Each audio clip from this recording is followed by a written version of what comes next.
Selamat pagi pemirsa. Sebagai perhelatan demokrasi, keberhasilan pemilu sudah diukur jauh sebelum hari pencoblosan.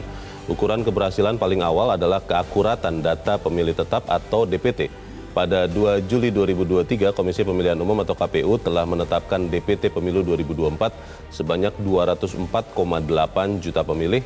Sayangnya DPT ini belum bisa menjadi indikator awal sukses pemilu kita. Sebabnya di masa pemilu kurang dari 2 bulan, sengkarut DPT belum juga tuntas. Pemirsa, inilah editorial Media Indonesia di hari ini Rabu 3 Januari 2024 dengan tema Waspadai Celah Pemilu Curang bersama saya Leonard Samosir. Dan Anda juga bisa ikut menyatakan pendapat Anda nanti dengan menelepon nomor telepon 021 583 99 100. Dan pemirsa, pagi ini telah hadir bersama saya anggota Dewan Redaksi Media Group Arief Suditomo. Mas Arief, selamat pagi. Pagi, Leo. Sehat-sehat, Mas? Alhamdulillah. Kita akan bicarakan soal celah pemilu curang ya. Tapi sebelum kita bahas itu, Mas Arief dan pemirsa, kita lihat dulu ada beberapa berita yang diperhatikan Media Indonesia untuk hari ini. Yang pertama ini adalah headline Media Indonesia. Ini juga senapas sebetulnya dengan editorial. Penindakan lemah Bawaslu disomasi. Ini akhirnya sekian orang mensomasi Bawaslu. Kenapa ini, Mas Arief, terjadi? Karena berbagai macam aduan yang pada dasarnya diharapkan oleh masyarakat untuk segera diumumkan bagaimana statusnya saja tidak diproses oleh mereka ya. Di antaranya adalah yang dilakukan oleh kegiatan yang dilakukan oleh Gibran Rakabuming Raka, bagi-bagi susu, lalu apa yang juga terjadi menyangkut beliau ya pada saat 19 November acara Desa Bersatu, di mana seharusnya aparat desa itu merupakan orang-orang yang seharusnya netral. Dan itu juga belum mendapatkan respon dari Bawaslu. Jadi saya pikir ini merupakan momen yang tepat untuk mengingatkan Bawaslu bahwa institusi tersebut adalah institusi yang amat sangat diharapkan untuk menjaga integritas pemilu agar nanti menghasilkan keputusan yang juga punya integritas dan terlegitimasi. Ini memang hanya kepada salah satu paslon saja begitu yang terjadi atau seperti apa ya? Karena beberapa teman mengatakan ya tidak berani lah Bawaslu kepada paslon itu, gitu katanya begitu. Jangan sampai itu menjadi sebuah kesimpulan tetap ya, karena kalau kita lihat kasus yang terkait dengan Gus Imin gitu ya, itu sudah disidangkan 5 kali, sehingga kalau misalnya ada kesimpulan sementara seperti itu tidak boleh menjadi kesimpulan tetap akhirnya. Jadi ini sebuah momentum buat Bawaslu untuk bebenah. Ya, Bawaslu harus berani ya, karena itu juga memang tugasnya adalah mengawasi pemilu. Walaupun memang kalau kita bicara real begitu kan, ya kalau kita ada di Bawaslu dengan kondisi paslon yang ada sekarang, di mana kekuasaan ada di sana ya. Itu dia mungkin ngeri-ngeri, nggak ada sedapnya begitu ya, ngeri-ngeri mungkin begitu. Tapi Bawaslu harus berani karena itu adalah tugas dari teman-teman di Bawaslu. Kita nanti bahas itu lagi, Mas Arief, di editorial. Kita ke berita selanjutnya dulu di halaman 2, pemirsa. Ini terkait dengan APBN. Realisasi APBN moncer, tapi kualitas rendah. Moncer ini maksudnya bagus begitu ya, Mas Arief ya? 102% ya. Oke, ini kualitasnya rendah kenapa ini? Ya, salah satu hal yang pada dasarnya diidentifikasi oleh beberapa pakar ekonomi adalah ada beberapa karakteristik di mana di awal tahun biasanya pemerintah itu menggenjot belanja itu untuk belanja pegawai, dan di akhir tahun untuk hal-hal yang sifatnya barang-barang ya. Dan itu yang pada akhirnya dianggap sebagai sebuah pola yang tidak seberapa mendukung pertumbuhan, sehingga itu yang pada akhirnya dikritik bahwa ada akselerasi belanja di akhir tahun yang tidak bisa memberikan dampak pada pertumbuhan. Kalau bicara menghabiskan anggaran yang tadinya kita kira sudah tidak ada lagi ya menjelang akhir tahun, kelihatannya ada juga karena di beberapa hotel ini, Mas Arief, ini saya melihat langsung soalnya karena saya sempat ada di hotel-hotel yang juga tidak murah ya di Jakarta. Itu ada beberapa seminar, acara yang saya mau menyebut lembaga pemerintahnya, tapi sudah ada fotonya, cuman harus diklarifikasi. Dan itu artinya kan, wah hebat juga ya. Ini bicara di hotel yang menginapnya itu harganya semalam itu di atas 3 juta loh.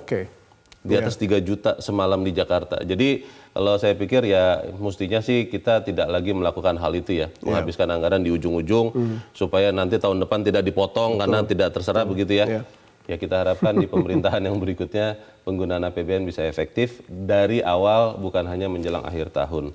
Kita ke berita selanjutnya, ini di Jepang Mas Arief dan pemirsa, gempa Jepang tewaskan 48 orang dan WNI nihil. Tapi kalau saya lihat tadi di Instagram Time menyebut angkanya 55. Ini bagaimana nih Mas Arief? Untuk sebuah gempa yang sedemikian besar ya, 7,6 skala Richter gitu ya, kalau menurut catatan saya, itu merupakan sebuah gempa yang sangat-sangat besar, apalagi dengan kualitas infrastruktur yang serba beton gitu ya di sana. Dan korban jiwa yang meninggal hanya 48. Ini menunjukkan bahwa bagaimana Jepang itu berhasil, sangat-sangat berhasil dalam melaksanakan mitigasi gempa. Dan ini merupakan salah satu percontohan sekali lagi buat Indonesia, di mana kita juga sama-sama sebagai sebuah negara yang amat sangat rawan gempa, berada di Ring of Fire, yang juga memiliki risiko yang sama besar, tetapi mitigasi yang lebih buruk daripada apa yang pada dasarnya terjadi di Jepang. Nah, seharusnya ini merupakan salah satu pelajaran, karena apa yang sebenarnya kita dapati kemarin di Jawa Barat, Sumedang di Sumedang dan sebelumnya kurang lebih 1 tahun yang lalu, itu juga merupakan salah satu contoh di mana pembunuhnya bukan gempa, tapi pembunuhnya adalah rumah mereka sendiri. Yang kualitasnya tidak bagus. Dengan kualitas konstruksi seperti itu merupakan salah satu hal yang seharusnya mulai menjadi bagian dari mitigasi. Jadi ya kualitas konstruksi rumah dan bangunan. Kita juga prihatin dengan apa yang terjadi dengan di Jepang, tapi betul yang dikatakan Mas Arief, kita harus belajar dari peristiwa ini supaya kita bisa mengantisipasi lebih baik ya. Karena kita memang keniscayaan ada di daerah yang rawan gempa. Kita ke editorial pemirsa dan Mas Arief, pada pagi ini diberi judul waspadai celah pemilu curang. Ini memang heboh ketika ada surat suara yang sudah ada duluan begitu di Taiwan ya. Lalu di Malaysia disebut-sebut walaupun memang harus dikonfirmasi. Malah tidak terdaftar ya. Ada ratusan ribu katanya ini harus dikonfirmasi yang belum terdaftar. Tapi kalau kemudian kinerja Bawaslu dan turunan-turunannya seperti yang diduga tadi di berita pertama bahwa memang lemah, apakah kemudian kita bisa lihat pemilu 2024 yang tidak lama lagi benar-benar masih bisa kita percaya, Mas Arief? Seharusnya tetap kita harus bisa percaya ya Leo, karena bukan apa-apa, ini merupakan sebuah agenda negara atau bangsa kita untuk pada akhirnya menjadikan roda berbangsa kita itu selalu bergulir dengan hadirnya pemimpin baru. Tapi kalau misalnya pemimpin baru ini hadir dengan legitimasi yang sangat-sangat rendah, hanya karena proses penyelenggaraan pemilunya buruk, itu merupakan salah satu hal yang tidak kita inginkan. Untuk itu kita berada di sini, harusnya kita bisa menyerukan agar prosesnya dijaga baik-baik. Proses itu bukan hanya penyelenggaraan pada saat bagaimana mereka nanti hadir di pencoblosan, tapi juga pada saat mereka menghadapi berbagai macam sengketa pemilu yang bukan saja terjadi nanti, tapi sekarang juga sudah mulai terjadi. Dan itu merupakan salah satu hal yang kita harus terus-menerus jaga, harus menerus suarakan tentang bagaimana mereka harus menjaga integritasnya masing-masing. KPU, Bawaslu, DKPP itu merupakan hal-hal yang atau institusi-institusi yang tidak boleh lepas dari kontrol kita. Masalahnya kan ada beberapa sinyalemen ya bahwa memang yang dibilang aparat netral itu menjadi tanda tanya. Memang hanya ada beberapa kasus yang belakangan adalah rekaman tuh dari sekian orang Satpol PP. Tapi beberapa waktu yang lalu juga kita mendengar ada sinyalemen bahwa ada baliho yang dipasang oleh aparat juga begitu. Walaupun itu dikonfirmasi tidak katanya. Nah ini pertanyaan-pertanyaan ini membuat kita akhirnya berpikir apakah memang pemilu ini benar-benar akan diupayakan netral, akan diupayakan tidak curang. Kita akan bahas itu Mas Arief. Dan pemirsa, inilah editorial Media Indonesia untuk hari ini, Rabu 3 Januari 2024, waspadai celah pemilu curang.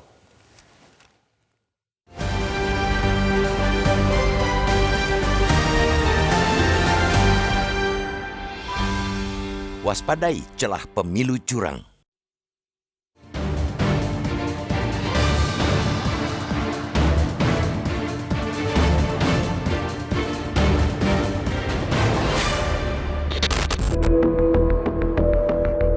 Sebagai perhelatan demokrasi, keberhasilan pemilu sudah diukur jauh sebelum hari pencoblosan. Ukuran keberhasilan paling awal ialah keakuratan data pemilih tetap atau DPT. Pada 2 Juli 2023, Komisi Pemilihan Umum atau KPU telah menetapkan DPT Pemilu 2024 sebanyak 204,8 juta pemilih. Sayangnya, DPT ini belum bisa menjadi indikator awal sukses pemilu kita. Sebabnya, di masa pemilu kurang dari 2 bulan, sengkarut DPT belum juga tuntas.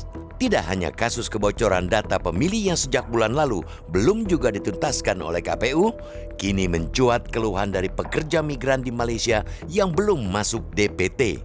Keluhan ini sama sekali bukan sepele. Berdasarkan video pengakuan perwakilan pekerja migran yang kemudian menjadi viral itu, ada ratusan ribu orang yang belum terdaftar. Mereka juga mencurigai kinerja Panitia Pemilihan Luar Negeri atau PPLN Malaysia yang tidak becus. Sebabnya, berdasarkan informasi dari salah satu pekerja migran yang menjadi petugas pemutakhiran data pemilih atau Pantarlih, mereka tidak diminta untuk melakukan validasi oleh PPLN, padahal ada data pemilih yang tidak bisa dihubungi atau dicurigai fiktif. Para pekerja migran pun berinisiatif melaporkan temuan-temuan itu ke Panitia Pengawas Pemilu atau Panwaslu Malaysia. Sengkarut data pemilih memang lagu lama di pemilu Indonesia. Letak geografis Indonesia yang amat luas ditambah terbatasnya jumlah petugas, termasuk petugas di luar negeri, menjadi alasan klasik kendala akurasi data. Meski begitu, kasus di Malaysia jika benar ialah bukti terjadinya pelanggaran. Sesuai peraturan KPU nomor 7 tahun 2023 tentang penyusunan daftar pemilih dalam penyelenggaraan pemilihan umum atau pemilu dan sistem informasi data pemilih, maka Pantarlih harus melakukan penelitian dan pencocokan atau coklit data. Soal lokasi di luar negeri bukanlah alasan, karena KPU sejak Februari tahun lalu menyatakan bahwa coklit bisa dilakukan secara virtual. Sebab itu, kasus di Malaysia harus diusut serius dan segera. Jangan sampai ada suara-suara minor seperti merasa tidak aneh ada ratusan ribu WNI yang tidak masuk DPT karena proses coklit memang dilanggar. Tidak hanya di Malaysia, kejanggalan juga muncul di Taiwan. Menjelang akhir tahun kemarin, ada 62.552 surat suara yang terkirim lebih cepat ke para pemilih di Taipei, Taiwan. KPU menyatakan hal ini sebagai kelalaian dan menetapkan surat-surat suara itu tidak sah. Munculnya kasus-kasus ini harus sangat diwaspadai, terlebih Malaysia dan Taiwan termasuk dalam 20 negara yang dinyatakan Bawaslu rawan kecurangan. Sebab itu, meski tindakan perbaikan dilakukan KPU, kasus-kasus tersebut tidak bisa dianggap angin lalu. Peringatan Bawaslu pastilah berdasar dan memang di negara seperti Malaysia bukan kali ini saja terjadi kasus terkait penyelenggaraan pemilu. Pada 2019, terjadi kasus surat suara yang sudah tercoblos. Dewan Kehormatan Penyelenggara Pemilu atau DKPP kemudian menetapkan 2 anggota PPLN Malaysia melanggar kode etik dan memberikan sanksi bahwa keduanya tidak dapat lagi menjadi panitia pemilu. Meski kasus tahun ini sedikit berbeda, kita menuntut pengusutan serius juga dilakukan pada PPLN Malaysia. Jika benar ditemukan indikasi kecurangan, maka sanksi harus ditegakkan sebelum hari pencoblosan semakin dekat. Tidak berhenti sampai di situ. Kita juga menuntut KPU untuk menuntaskan segala persoalan terkait data pemilih dan logistik pemilu yang masih ada, termasuk kasus dugaan kebocoran data pemilih yang bulan lalu mencuat. Hingga saat ini, KPU belum memberikan penjelasan tuntas atas dugaan kebocoran 204 juta data pemilih tersebut. Dengan banyaknya sengkarut di masa genting menjelang pencoblosan ini, kita mendorong masyarakat untuk sangat kritis dan proaktif.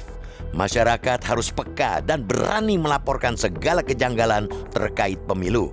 Hanya dengan cara inilah, kita masih bisa berharap akan suksesnya pemilu di saat tolak ukur awal sudah jauh dari ideal. Demokrasi kita kini kerap dianggap sedang dipukul mundur. Jangan sampai kian babak belur akibat pemilu yang tidak adil dan tidak jujur.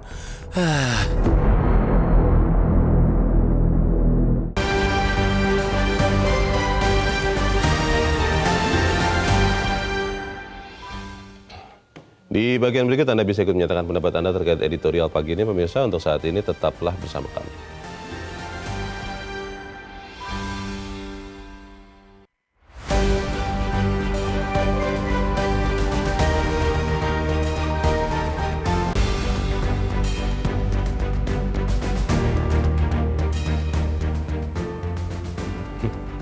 Terima kasih pemirsa, Anda masih bersama kami di Editorial Media Indonesia, dan saat ini kita akan bertanya dulu Mas Arief. Sebelum kita berdiskusi, kita sudah tersambung lewat saluran telepon dengan Dewan Pembina Perludem, Titi Anggraini. Mbak Titi, selamat pagi.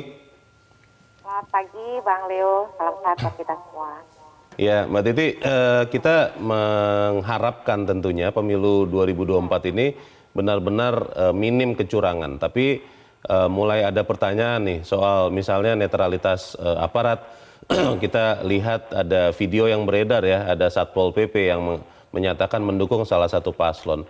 Lalu kita mendengar katanya ada ratusan ribu, ini menurut video yang harus diverifikasi, ratusan ribu pekerja migran di Malaysia yang belum masuk DPT. Nah pertanyaannya Mbak Titi, apakah memang penyelenggara pemilu, khususnya Bawaslu dan turunan-turunannya, masih punya niat untuk menjaga pemilu ini tidak ada kecurangan, atau memang ada ketakutan tertentu menurut Mbak Titi? Ya, saya kira pertanyaan itu sekaligus juga menjadi pertaruhan ya bagi KPU dan Bawaslu terkait dengan pemilu 2024. Pemilu 2024 itu memang sejak awal penuh kontroversi. Karena pertama, undang-undang pemilunya tidak berubah, tapi banyak dari aturan main yang dibuat oleh KPU justru kemudian meninggalkan tradisi baik dalam praktik pemilu 2019. Misalnya saja soal keterwakilan perempuan, soal pencalonan mantan terpidana. Yang itu masyarakat harus pergi ke Mahkamah Agung melakukan uji materi untuk kemudian meluruskan pengaturan bengkok yang dibuat oleh KPU. Dan itu akhirnya dibatalkan oleh Mahkamah Agung. Dan juga beberapa misalnya indikasi mulai dari seleksi. Waktu itu juga pernah dibahas seleksi KPU Bawaslu, di mana nama-nama terpilih itu sudah beredar bahkan sebelum fit proper test dilakukan di DPR RI. Lalu juga rekrutmen penyelenggara pemilu yang Bawaslu sempat terlambat beberapa hari pengumuman sampai terjadi kekosongan Bawaslu Kabupaten Kota seluruh Indonesia, KPU juga serupa, dan termasuk ketiadaan banyak perempuan di sejumlah KPU provinsi, KPU kabupaten kota dan juga Bawaslu. Jadi memang dari sisi instrumen personel saja ya, kita melihat ada penurunan komitmen keterwakilan perempuan di kelembagaan KPU Bawaslu. Dari sisi pelaksanaan juga demikian begitu. Misalnya ketika penentuan tahapan pemilu itu kan tarik-menariknya luar biasa ya. Ada kepentingan pemerintah di sana, ada kepentingan DPR di sana. Sampai akhirnya hari kampanye itu diputuskan sangat pendek sekali, hanya 75 hari. Dan itu mempengaruhi banyak hal, termasuk juga di persoalan distribusi logistik, pengadaan dan distribusi logistik yang waktunya menjadi sangat pendek. Hanya kurang dari 3 bulan, padahal biasanya dilakukan lebih dari 6 bulan. Nah, catatan-catatan itu saya kira memang menjadi keraguan bagi kita semua. Belum lagi soal misalnya sanksi Dewan Kehormatan Penyelenggara Pemilu di beberapa perkara yang melibatkan KPU dan Bawaslu. Dan ini yang kalau tidak segera dipulihkan, lalu juga kasus yang terakhir, distribusi lebih awal surat suara di Taipei, begitu ya, padahal pemilu di luar negeri bukan sekali 2 kali dikunjungi oleh KPU ya. Ada BIMTEK, ada kunjungan, tetapi kok bisa kedodoran seperti itu. Mbak Titi, saya sendiri terus terang, ya.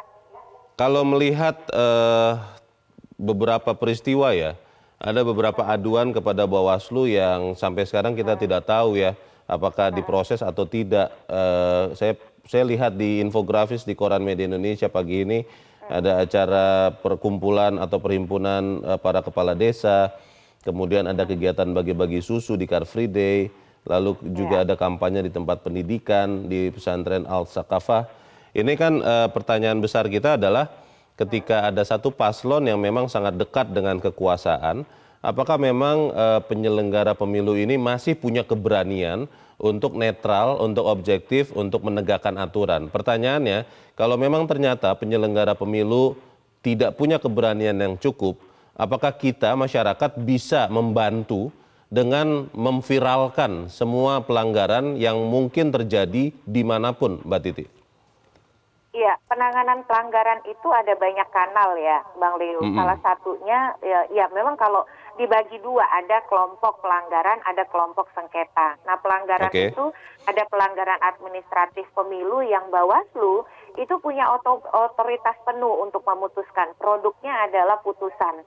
Yang kedua itu pelanggaran kode etik penyelenggara pemilu, itu diputuskan oleh DKPP. Yang ketiga itu tindak pidana pemilu. Nah, memang kalau tindak pidana pemilu itu Bawaslu bersama dengan Sentra Penegakan Hukum Terpadu. Soal sengketa proses, ada sengketa proses tata usaha negara, dan yang terakhir adalah perselisihan hasil pemilu. Tentu kita tidak menghendaki ya ini terakumulasi lalu kemudian tereskalasi di perselisihan hasil pemilu. Semuanya ditumpahkan, dimuntahkan saat perselisihan hasil begitu ya. Itulah yang dikenal dengan pelanggaran terstruktur, sistematis, dan masif. Kan kita maunya tahapan-tahapan itu juga pelanggarannya diselesaikan. Saya kira Bawaslu tidak perlu ragu ya, karena kenapa? Bawaslu itu sponsornya rakyat Indonesia. Rakyat Indonesia yang akan berada di balik Bawaslu. Contohnya, dan soal tadi, viral dari masyarakat. Beberapa inisiatif masyarakat juga mulai muncul untuk mengumpulkan pelanggaran-pelanggaran itu, tapi kan harusnya ada penyelesaian begitu. Contoh, misal kasus di Taipei. Kasus di Taipei itu kan viral dulu, baru kita tahu ya, oh ternyata ada penyimpangan di dalam proses distribusi. Jadi peran masyarakat itu sesuatu yang memang sudah seharusnya kita lakukan di tengah teknologi digital, dan itu jadi kontrol. Tetapi kan mestinya keberadaan Bawaslu juga menjadi saluran untuk penyelesaian masalah itu. Saya kira misalnya dengan adanya abdesi, itu Desa Bersatu itu ada pelanggaran tetapi Bawaslu tidak berwenang. Itu menjadi kewenangan dari pihak lain katanya. Nah, itu yang dibutuhkan itu adalah kejelasan. Pihak lain itu siapa? Yang dilanggar itu siapa? Pelanggarannya apa? Nah, betul. Jadi bagi saya sih sebenarnya ada banyak ruang yang bisa digunakan oleh Bawaslu, karena saat ini kewenangan yang dimiliki Bawaslu adalah kewenangan yang paling besar dalam sejarah terbentuknya Bawaslu dalam pengawasan Indonesia. Dan itu tidak perlu takut, karena lagi-lagi selain kewenangan yang ditopang oleh undang-undang dan konstitusi, Bawaslu itu didukung rakyat Indonesia. Jadi tidak perlu ada keraguan lah mestinya. Itu kata kuncinya, Bawaslu jangan takut menegakkan aturan karena sponsornya adalah rakyat Indonesia. Mbak Titi Anggraeni, terima kasih sudah mencerahkan kami pagi ini. Selamat pagi. Kita bilang seperti barusan Mas Arief, Bawaslu jangan takut. Mbak Titi mengatakan jangan takut. Tapi kan ketika kita yang jadi Bawaslu, mungkin jadi takut betulan begitu. Karena yang dihadapi adalah mungkin adalah kekuatan yang besar begitu ya. Tapi apakah kita akhirnya tinggal berharap hanya kepada Tuhan begitu, sebagai bangsa yang mengakui ada Tuhan, bahwa pemilu yang tidak lama lagi ini benar-benar tidak curang? Ya, selain kita harus percaya pada Tuhan, Leo, tapi kita juga harus percaya pada sistem. Dan Bawaslu adalah sistem yang pada dasarnya menjadi bagian dari bagaimana kita menyelenggarakan pemilu yang punya legitimasi akhirnya. Dan apabila dari prosesnya saja itu merupakan sebuah proses yang tidak bisa kita berikan harapan sama sekali, apa jadinya? Dan itu merupakan salah satu hal yang kita harus perjuangkan dari sekarang. Bahwa sekarang misalnya masyarakat sudah berpartisipasi dengan memperlihatkan kepada publik atau memperlihatkan pada kita semua, termasuk di dalamnya Bawaslu dan KPU, ada berbagai macam permasalahan, ada yang di Taiwan, ada yang di Malaysia, dan ada yang di berbagai macam tempat di negara kita sendiri. Itu merupakan salah satu hal yang harusnya menjadi daya dorong buat Bawaslu untuk lebih percaya diri. Bahwa tadi seperti yang Mbak Titi bilang, bahwa selain mereka didukung oleh konstitusi dan perundang-undangan, ada rakyat Indonesia yang menentukan dan mengharapkan agar proses ini adalah proses yang baik, benar, dan menghasilkan hasil yang terlegitimasi. Masalahnya kan mungkin ada ketakutan ya Mas Arief ya. Karena kalau kita lihat atau disebut-sebut lah, dibicarakan masyarakat, semua kekuatan itu mengarah kepada satu paslon. Ya. Kepada satu paslon, bukan paslon satu ya maksudnya ya, kepada satu pasang paslon. Nah pertanyaannya, bagaimana kita memastikan bahwa teman-teman di Bawaslu itu benar-benar berani untuk menegakkan aturan, untuk menjatuhkan sanksi kalau perlu, kalau dia berhadapan-hadapan dengan kekuatan itu? Saya pikir kalau misalnya baru sekarang kita mengharapkan mereka benar-benar berani yang tadi Leo sebutkan, itu merupakan salah satu hal yang sangat-sangat telat gitu ya. Karena kenapa kita pilih mereka sebagai bagian dari pihak yang menjaga proses pemilihan umum adalah karena kita tahu atau kita berharap bahwa mereka adalah orang yang benar-benar berani tersebut. Jadi kalau misalnya baru saja kita mengharapkan bahwa mereka benar-benar berani karena ada berbagai macam proses yang tidak mereka lakukan, itu saya yakin itu satu hal yang amat sangat tidak kita harapkan. Tetapi Leo, ini belum telat ya. Kita masih bisa mendapati kabar baik dari Bawaslu apabila mereka bebenah. Apabila mereka menyadari bahwa paling tidak ada 4 kasus yang pada dasarnya kita tunggu keputusan mereka seperti apa. Jangan lempar ke institusi lain. Paling tidak mereka bisa memberikan rekomendasi tentang hal-hal apa yang pada akhirnya harus dilakukan. Dan ini sama sekali kita belum mendengar apapun dari mereka. Bagi-bagi susu, abdesi, lalu kampanye pendidikan di pesantren, di mana anak-anak itu adalah orang-orang yang masih di bawah umur dan dipapar pada kegiatan-kegiatan politik. Tidak boleh ikutan kampanye sebetulnya ya. Lalu apa yang dilakukan oleh Zulkifli Hasan gitu ya, itu merupakan salah satu hal yang ditunggu oleh rakyat Indonesia ya, untuk segera disuarakan oleh Bawaslu. Kalau misalnya Bawaslu bilang kami tidak berwenang memberikan rekomendasi apapun atas kasus-kasus itu, ya segera lakukan agar kita bisa tahu, kita bisa cari solusinya lembaga mana yang pada akhirnya berwenang. Khususnya itu yang kita sekarang nantikan ya. Kalau kemudian ternyata ya, saya terus terang sangat rendah sih pengharapan saya atau kepercayaan saya kepada Bawaslu nih Mas Arief, karena harus tidak boleh patah arang.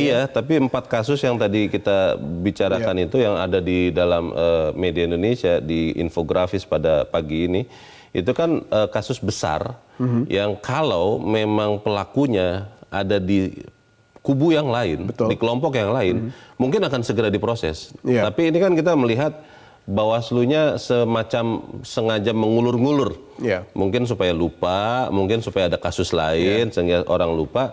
Nah kalau ini terus-terusan terjadi sampai katakanlah 14 Februari 2024 pada saat kita akan mencoblos, apakah kita masih bisa percaya bahwa pemilu 2024 ini memang minim kecurangan, memang penyelenggara pemilu itu benar-benar masih berani menegakkan aturan? Kita masih punya waktu Leo sampai 10 Februari ya, saat dimana kita masuk minggu tenang. Sehingga kita berada di sini, kita duduk di sini, kita menyuarakan hal ini bukan untuk apapun, kita untuk mendukung agar proses dari pemilihan umum 2024 ini adalah proses yang terlegitimasi dengan baik. Seluruh tahapan-tahapannya sebelum pemilihan itu sudah diselenggarakan dengan sebaik-baiknya. Dan itu juga termasuk peran Bawaslu. Nah, apabila sekarang pengharapan kita masih ada, kita suarakan terus, kita serukan terus agar ini merupakan salah satu kewajiban Bawaslu untuk segera bisa menjawabnya kepada publik Indonesia. Dan apabila nanti tanggal 10 pada saat kita masuk dalam 10 Februari, pada saat kita masuk dalam periode minggu tenang, dan itu tetap belum ada suara dari Bawaslu, kita suarakan terus, kita suarakan lagi, agar publik tahu bahwa ada paslon yang berlaga dengan berbagai macam catatan, dengan berbagai macam pelanggaran yang tidak disentuh oleh Bawaslu. Baik, kita harus jeda dahulu sebentar. Ini Mas Arief dan pemirsa tetaplah bersama kami, Editorial Media Indonesia segera kembali.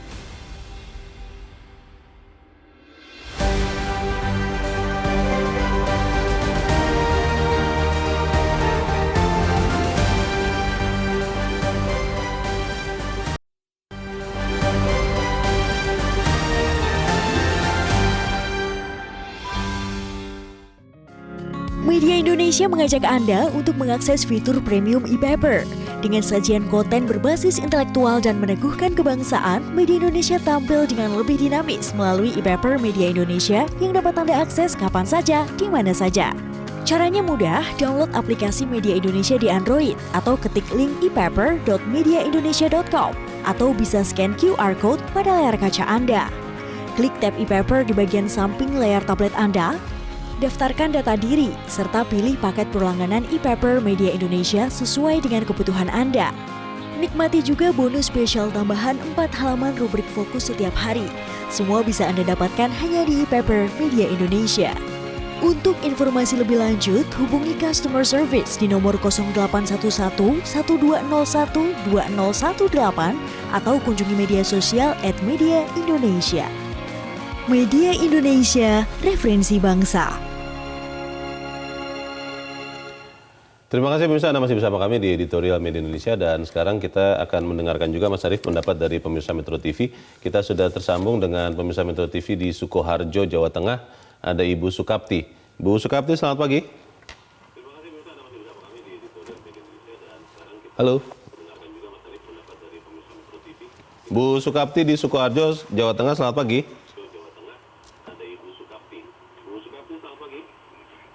Kelihatannya masih belum tersambung.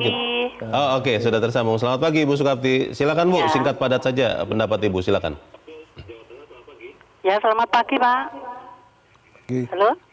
Selamat pagi. Bu, silakan. Ya, silakan Bu, sudah mengudara, silakan. Ya. Volume televisinya dimatikan saja Bu. Oh ya. Ya.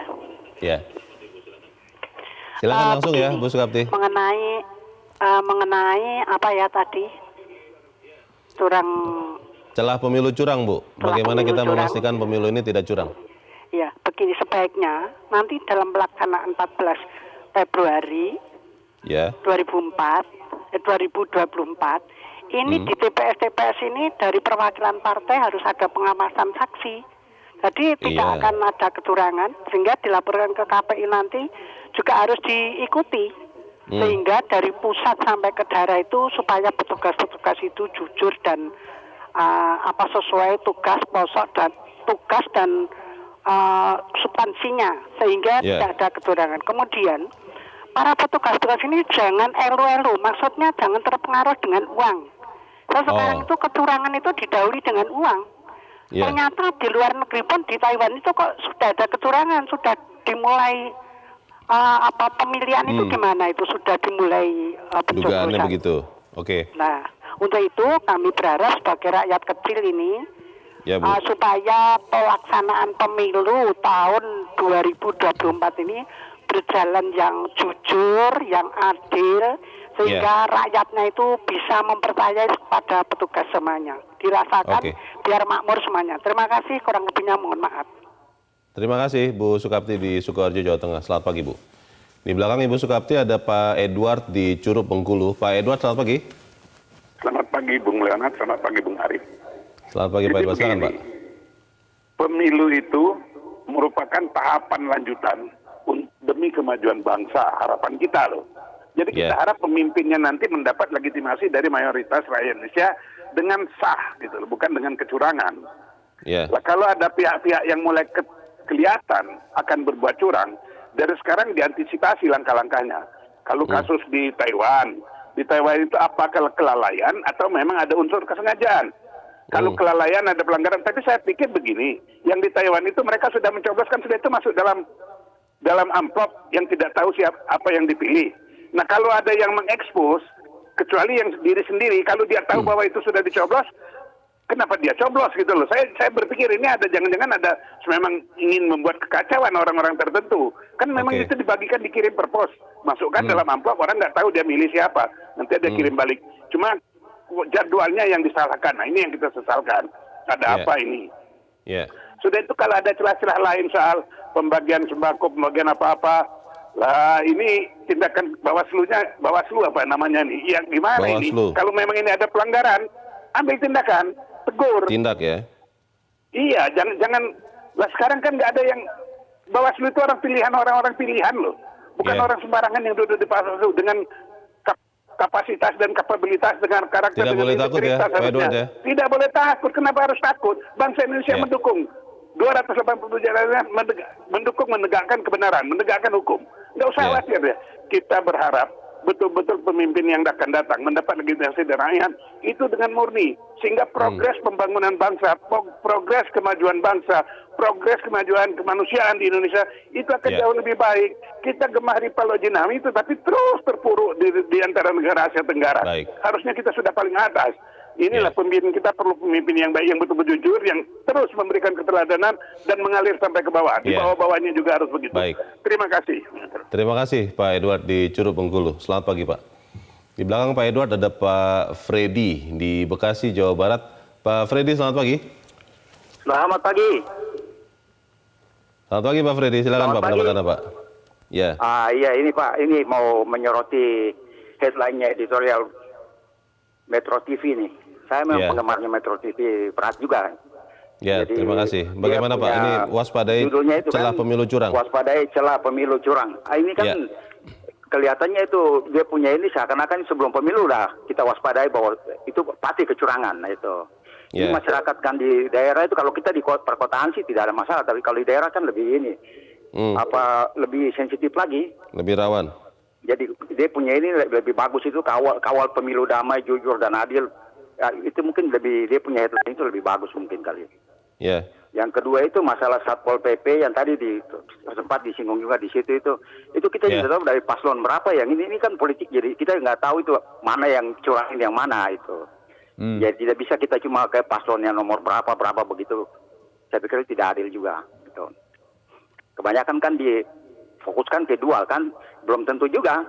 Sekarang kan demokrasi jadi siapa saja bisa teriak kan, nah itu. Jadi tolong mungkin kalau ini ya diperhatikan juga lah. Istilahnya Metro TV ini kan sampai di pedesaan di mana-mana, jadi buat bisa edukasi masyarakat juga. Saya cuma begitu aja Pak. Terima kasih Pak. Terima kasih Pak Freddy di Bekasi, Jawa Barat. Selamat pagi Pak. Di belakang Pak Freddy ada Ibu Indra di Cirebon, Jawa Barat. Ibu Indra, selamat pagi. Selamat pagi Bung Leonard Samosir dan Bung Arief Suditomo. Assalamualaikum warahmatullahi wabarakatuh. Metro TV. Waalaikumsalam warahmatullahi wabarakatuh. Bu Indra, bagaimana Bu? Bung Leo, silakan, Bu. kita lihat mengenai kecurangan ini ya.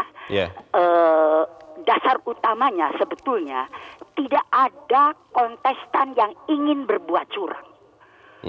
Nah, justru penekanannya takut dicurangi. Dibedakan ini Bung Leo. Mungkin ya. Jadi kalau saya dicurangi bagaimana, begitu kan? Nah gitu ini yang harus kita waspadai. Umumnya para kontestan ini ingin memperlihatkan bahwa saya tidak curang, begitu lah. Tapi pihak ketiga yang mencari keuntungan dari pemilu yang dinyatakan curang. Ini yang bahaya. Iya. Nah, yang terjadi selama ini lihat kan masing-masing berpikir siapa yang curang, dan mengenai penanganannya tadi Pak Edward juga sudah menyatakan itu jangan malah menambah kerumitan. Pakai dasar yang utamanya bagaimana. Nah itu diikuti supaya justru kecurangan ini kalau dicari siapa yang curang ya waduh susah. Masyarakat Indonesia ini sebetulnya menunjang pemilu yang sukses. Tapi Bung Leo, dari 10 orang, 9 orang berniat baik, 1 orang berniat curang, hancur biasanya begitu. Bu Indra, masalahnya begini Bu, ada beberapa peristiwa ya yang kita akhirnya kan menjadi was-was begitu, apakah memang penyelenggara pemilu masih bekerja dengan optimal. Ada kejadian di Taiwan, ada yang diduga terjadi di Malaysia, lalu ada beberapa dugaan yang lain, ada aduan yang disampaikan ke Bawaslu, belum tahu juga diproses apa tidak. Itu kan yang akhirnya membuat masyarakat berpikir, wah jangan-jangan memang pemilu ini sudah diatur supaya kemudian mengarah kepada pihak tertentu. Nah itu kan curang, bagaimana menurut Bu Indra? Nah, itu yang kasus internasional. Jangankan itu, Bung Leo, di desa nih, di desa ya, kalau ada tempat ibadah lalu melaksanakan peribadatan, si kontestan yang, nah itu yang tadi diarahkan untuk tertentu begitu, itu menyumbang pada tempat ibadah yang sedang direnovasi, membagikan sembako dan sebagainya, dan beserta foto-fotonya malah, ya. Baik. Nah itu siapa yang berani mengitukan? Menindak. Nah dia, Bawaslu jangan takut, rakyat juga jangan takut, tapi punya pertimbangan daripada berarti Bawaslu jangan takut ya, Bu Indra ya? Apa? Bawaslu jangan takut ya, Bu ya? Iya. Oke. Nah, Baik. Tempat ibadah masyarakat nanti dimusuhi orang sedesa. Nah, tapi untuk melaporkan belum tentu berani. Sekarang kan sudah ada laporan, tangani itu dengan segera sesuai aturan. Ya. Terima kasih. Terima kasih Ibu Indra di Cirebon, Jawa Barat untuk pendapat Ibu. Selamat pagi, Bu. Para pemirsa meyakini Mas Arief bahwa Bawaslu dan KPU termasuk di daerah, termasuk di luar negeri bekerja dengan optimal. Tapi bagaimana kita bisa benar-benar yakin bahwa itu terjadi? Karena ada beberapa sinyalemen, kita tidak mendapat kejelasan, ujungnya tidak tahu, dan akhirnya kita jadi berpikir, oh ternyata memang benar nih yang diduga bahwa ada ketidaknetralan misalnya begitu di penyelenggara pemilu. Bagaimana, Mas? Itu seharusnya kita jadikan sebuah momen untuk kita balikkan ya, kita buktikan bahwa itu tidak benar. Namun kalau kita lihat salah satu hal khususnya Malaysia ya, Leo, bahwa ada di sana itu berdasarkan data ada 2,6 juta pekerja migran Indonesia. Yang formal itu 1,6 juta. Jadi ada 1 juta warga yang bukan dalam jalur formal. Bekerja di Malaysia tidak lewat jalur formal. Dan kalau kita lihat apa yang namanya administrasi kependudukan kita, itu memang masih banyak challenge-nya ya. Bahkan untuk warga negara yang tinggal di Indonesia sekalipun. Khususnya orang-orang yang butuh BLT atau butuh berbagai macam, itu juga satu challenge yang sangat-sangat besar. Apalagi ini buat pekerja migran yang mungkin sudah bertahun-tahun tidak pulang ke Indonesia. Tapi kan mereka bukan berarti mereka kehilangan hak pilih mereka. Dan ini merupakan salah satu hal yang harus dibuktikan oleh Bawaslu, bahwa mereka harus punya cara, harus punya prosedur untuk melindungi hak pilihnya orang-orang ini. Karena kalau 1-2 orang nggak ada masalah, 1-2 orang pun kehilangan hak pilih itu sebenarnya tidak boleh. Ini kita ngomong soal ratusan ribu. Dan ini merupakan salah satu fenomena yang harus segera diatasi. Karena waktu sudah tidak terlalu banyak lagi. 14 Februari kita sudah melakukan pencoblosan dan itu bisa dihitung kurang lebih 1 bulan. Dan ini menyangkut soal ratusan ribu hak pilih. Jadi kalau Bawaslu ingin membalikan situasi ini, bahwa mereka adalah pihak yang cakap, pihak yang punya integritas, atau KPU juga punya peran seperti itu, ini merupakan salah satu momen pembuktian buat mereka. Menarik yang tadi dikatakan Bu Indra, Mas Arief, bahwa kalau menurut Bu Indra, semua peserta itu tidak ada yang mau curang, tapi yang ada adalah mereka takut dicurangi katanya. Tapi kan kita mendengar sinyalemen bahwa ada pihak yang ingin segera menang. Betul. Kalau perlu 1 putaran menang katanya begitu. Nah, kalau itu kemudian terjadi benar dan mereka menggunakan segala macam cara, kan akhirnya pemilu ini bakal dicurangi. Pertanyaannya adalah bagaimana rakyat benar-benar bisa meminimalkan kecurangan itu di semua level, di pusat, di daerah, di luar negeri, supaya kemudian pemilu 14 Februari ini tidak sia-sia, kita dapat pemimpin baru yang memang pilihan rakyat. Kita bahas di bagian berikut. Mas Arief, pemirsa tetap bersama kami, Editorial Media Indonesia segera kembali.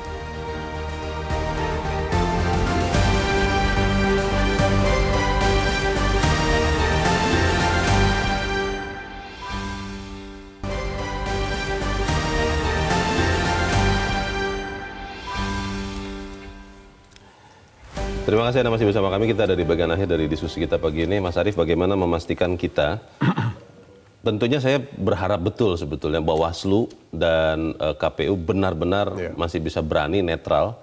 Tapi kalaupun misalnya itu tidak ada, bagaimana kita sebagai warga negara bisa juga mendorong supaya pemilu ini minim kecurangan? Sebenarnya harapan itu yang penting, Leo. Kalau misalnya publik sudah tidak punya harapan, saya pikir akan ada lagi semangat untuk mengkontrol ya, semangat lagi untuk berpartisipasi. Karena di sebuah negeri di mana kalau tidak viral tidak akan jadi sebuah kebijakan, ini merupakan sebuah indikasi ya bahwa publik masih bersemangat untuk memperlihatkan bahwa mereka adalah partisipan pemilu yang nomor satu. Ya, apa yang terjadi di Taipei, ada apa yang terjadi di Malaysia, apa yang terjadi di berbagai macam tempat, itu merupakan salah satu hal bahwa kekuatan publik untuk mengemukakan tentang apa yang mereka lihat dan mereka ingin koreksi itu sangat-sangat besar. Sehingga kalau misalnya sekarang Bawaslu memiliki attitude ya bahwa anjing menggonggong, kafilah berlalu, itu saya pikir itu merupakan salah satu hal yang harus kita serukan terus-menerus. Sehingga ini tidak boleh didekati atau pendekatan mereka seperti itu terhadap apa yang menjadi keluhan publik selama ini. Jadi suarakan, berikan keputusan, berikan rekomendasi, berikan status atas berbagai macam pengaduan-pengaduan yang dilakukan oleh masyarakat, karena itu adalah merupakan salah satu kekuatan publik. Kalau misalnya nanti muncul pemenangnya, mau 1 putaran, mau 2 putaran, dan pemenang itu dinyatakan oleh publik sebagai sebuah keputusan yang tidak memiliki legitimasi, yang tidak mendapatkan dukungan dari publik, itu merupakan salah satu kerugian buat bangsa kita seluruhnya. Karena kita harus hidup dengan 5 tahun ke depan dengan orang-orang yang kita pilih tanpa legitimasi. Tidak legitimate. Juga termasuk bagaimana meminimalkan atau menyaring pelanggaran ya, Mas Arief. Seperti yang tadi dikatakan Mbak Titi, jangan semuanya nanti dilemparkan ke ujung sengketa hasil pemilu, karena kalau begitu nanti juga legitimasi menjadi masalah. Betul. Ya, ini kan sebuah rangkaian proses ya, Leo, bahwa pelanggaran itu bukan hanya terjadi di ujung. Pelanggaran itu sudah terjadi pada proses proses pemilihan umum, dalam proses kampanye, dalam proses nanti pencoblosan, belum lagi nanti ada sengketa dan segala macam. Dan ini merupakan salah satu hal yang harus dicicil dari sekarang untuk memperlihatkan bahwa organ-organ pemilihan umum kita berfungsi. Dan ini yang pada akhirnya kita tunggu dengan sangat-sangat penuh pengharapan agar berfungsinya organ-organ pemilu kita itu ditunjukkan oleh keberaniannya Bawaslu. Baik, kita dorong sama-sama supaya KPU Bawaslu benar-benar bekerja dengan baik, supaya tidak perlu ke DKPP begitu ya Mas Arief ya. Dan juga kita semua masyarakat mengawasi seluruh proses pemilu dan jangan takut untuk menyampaikan kalau memang ada pelanggaran. Mas Arief Suditomo, terima kasih sudah hadir di tempat ini. Terima kasih, Mas. Pagi. Pemirsa, dengan banyaknya sengkarut di masa genting menjelang pencoblosan, kita mendorong masyarakat, Anda dan saya, untuk sangat kritis dan proaktif. Masyarakat harus peka dan berani melaporkan segala kejanggalan terkait pemilu. Hanya dengan cara itulah kita masih bisa berharap akan suksesnya pemilu di saat tolok ukur awal sudah jauh dari ideal. Saya Leonard Samosir, berterima kasih Anda sudah menyimak editorial Media Indonesia untuk pagi ini. Terus jaga kesehatan Anda, terus jaga nurani Anda. Selamat pagi, sampai jumpa.